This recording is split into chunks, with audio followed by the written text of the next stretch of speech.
This is Paul at Downeast Creations. Thank you for tuning in, and I hope you enjoy the video. Well, this week I'm beginning a new project, and well, we're going to build my daughter a tiny house, and that's not going to be her permanent home. She's building a cabin on some property that we're deeding over to her, about 9 to 10 acres or so. The surveyors were here just the other day, and they were working on that. But in the meantime, before we begin that project, and this is a build as you go, as you can afford it plan, so it's going to be a while before the cabin's built.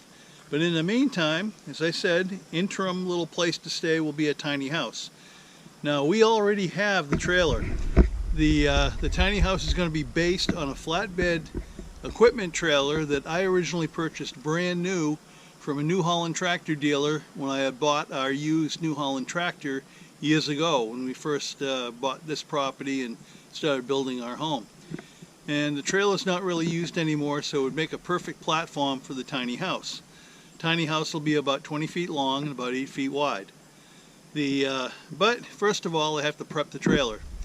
Now, this trailer, the original planking, the hemlock planking that was in place, rotted out a few years ago, and I never got around to replacing it, but I did rip up the old stuff. But what was left are these screws that were into the metal cross members, and those have to be cut off. I need to cut them off and then grind them flush, and then go ahead and prep the surface with some Rust-Oleum primer. And let me show you what I'm dealing with. So here's the trailer, and so it's almost ready to start building, but you can see down here, you can see these little you see these little metal screws sticking up, and they have to be all cut off, and every single cross member all the way down the trailer, those have to be zapped off and ground flush. Now, they're all rusted in, so there's no way you're going to back them out. They won't work. I tried a couple. So I'm just going to cut them off real quick, grind them flush. We'll wire wheel the whole surface, the rusty surface, and prime it. And so that'll be the first stage of this build. Here's another concern of these axles. Now, these happen to be drop axles, and I'm not sure if those are 3,500 pound axles or 7,000 pound axles.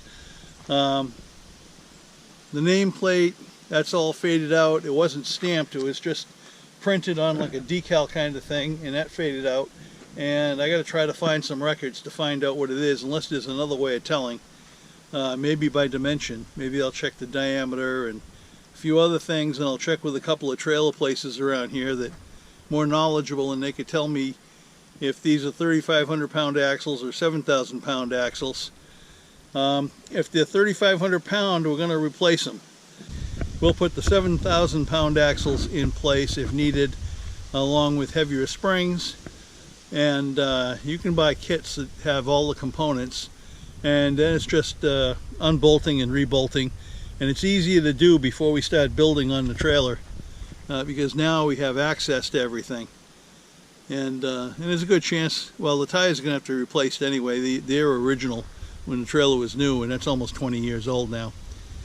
So that's another thing we have to contend with.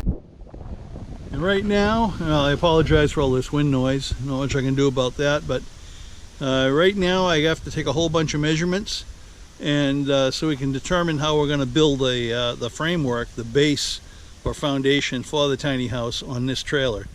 I want to make sure that it's secured to the trailer. We'll be using some carriage bolts for that, drilling right through the steel beams, and we're going to find some sheet metal to put down to seal out any road dirt and insects and moisture and everything else before we start putting the framework in place.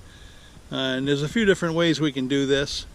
There's all kinds of videos on YouTube on building these tiny houses. People have a lot of good ideas, so I've already watched quite a few, but there's some more I want to look at, get some more ideas. And this trailer here was made by On the Road Trailers in Warren, Maine. So this is a Maine built trailer. And so the tiny house is being built on a home-built trailer. Well, not home-built, but in-state built. And here is the data decal that I just can't read, so you can see.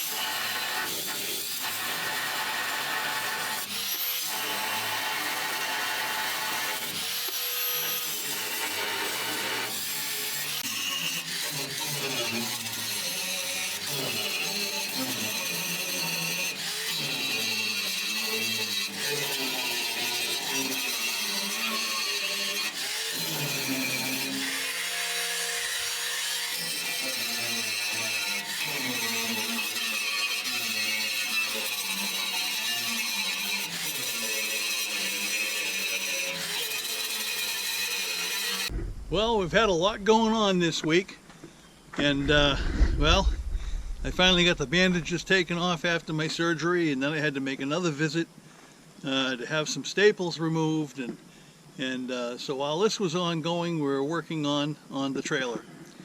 And so my daughter took part in it, and after I cut off the old all the old screws and I ground them down and everything, my daughter went through it. She wire brushed everything, and she coated all those spots with Rust-Oleum rusty metal primer. Well, you can see here, and she did a pretty good job. And so now there are some other questions. So some new questions came about, and we were looking at the load capacity of the trailer. The frame is pretty sturdy. I mean, I did a little more research, and I found out that the framework on this, on a lot of these trailers, they have to be beefed up if they're going to have a tiny house on them. Because some of the tiny houses this size, which would be 8 foot by 20 feet, can run upwards of 11,000 pounds gross, including the trailer. But I found that on average, a lot of them are somewhere around between 7,000 and 9,000 pounds gross. This trailer is rated for 7,000 pounds, but the framework is capable of a lot more. The limiting factor are the axles. It's a tandem axle trailer, and the axles are 3,500 pounds each. So then we started looking into upgrading by putting heavier axles. These particular axles are what they call drop axles. That lowers the frame of the trailer, so it's not up so high. A good thing in many respects, but now that it makes it a little bit more difficult to find replacement axles of a higher load capacity that will fit this particular trailer frame.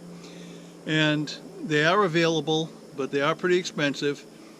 And I have to take the measurements off these axles in order to find, what I found out is that these axle manufacturers, what they do is they have generic axles, a variety of different lengths. When you know the length axle, then you have to give them the measurements, the distance between centers of where the leaf springs are, the distance between the hubs. And then what they do is they take an axle out of stock, and then they weld on tabs, and they do other things to make it fit for your application. And so then there's generally a lead time of 6 to 8 weeks. Some might be able to do it a little bit sooner. So we're looking at that, but my daughter would like to have a tiny house dried in before winter sets in earnest. So with that kind of lead time, that won't happen. In the meantime, we've been looking around to find tiny house trailers that are available. They're already built, made specifically for a tiny house. They have all the extra tabbing and frames and so forth for putting the floor on. And it was hard to find any manufacturers around here. In fact, there aren't any around here, as a matter of fact. And the ones that used to sell tiny home trailers, or still do, are either out of stock, or they have them on order, but they won't be here until next year. There's nothing that you can just buy off the lot. And they also average, for this size trailer, for an 8 by 20 foot tiny home, the trailers average a little over $5,000, give or take, maybe slightly under. It depends on what features you get with it. So, but we are looking at them. We called Jamaica Cottages in Vermont, because they do carry tiny house trailers, but they don't necessarily have them in stock. I'm waiting to hear back from them to find out what a lead time would be to get one. The other tiny trailer manufacturers, the bigger ones that usually have them, they're out on the West Coast. I think a couple in Oregon, in Washington, and in Colorado, and that's quite a hike to go from Maine. You'll pick one up. That'd be quite the thing. If we go to Jamaica Cottages in Vermont, that's about an 8-hour drive from where we are in Downeast Maine, because there are no highways to get there. It's all back road the whole distance, and going through mountains and whatnot. So, do we keep the search up to find out if we can find the right axle? I think originally I was going to put 7,000 pound axles on here for 14,000 pound gross, the tandem axle, and but I think I can put on 5,000 pound axles for 10,000 pound gross. I found some that are 5,200, so that would be 10,400 pounds gross, and those would be perfectly fine. And so if I can get them the appropriate size to fit this trailer, that might be the way to go. Although I will have to cut off a lot of the steel tabbing that's on here, and I have to weld on new tabs in order to fit the new axles, because the spacing is going to be a little bit different because they use larger, heavier leaf springs. So, and it's also going to take new wheels and tires, because these have 14-inch tires. The heavier axles use 15-inch tires, and instead of a 5-lug wheel pattern, they use a 6-lug wheel pattern. So all of that has to change, all new brakes and hubs, and I mean the whole 9 yards. And so, you know, we're looking at almost $4,000, I think, to upgrade this trailer. Maybe a little bit more when I have to buy steel to put in some extra supports and bracing, and make some more brackets and so forth. So between welding rod and additional steel, and, you know, fuel going back and forth, picking stuff up, and, you know, so it could run into that. Initially we weren't looking at that kind of money, we didn't expect it, but that's what we found out. So anyway, that's it for this week. Now you know what we're up to, and well, hopefully I'll have more information for you. We'll see if we have any progress going on next week. So please remember to, you know, like and subscribe, ring the little bell, share the video, comment in the comment section, you know, all that good stuff. It's much appreciated. It helps me grow the channel. Thank you for watching.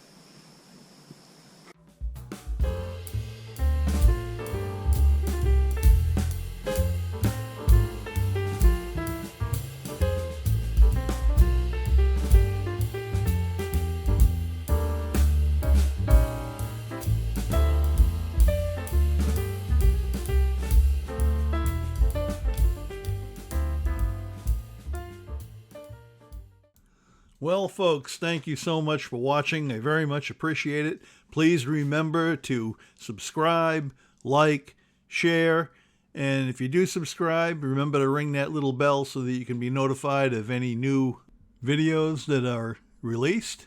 And thanks again for watching.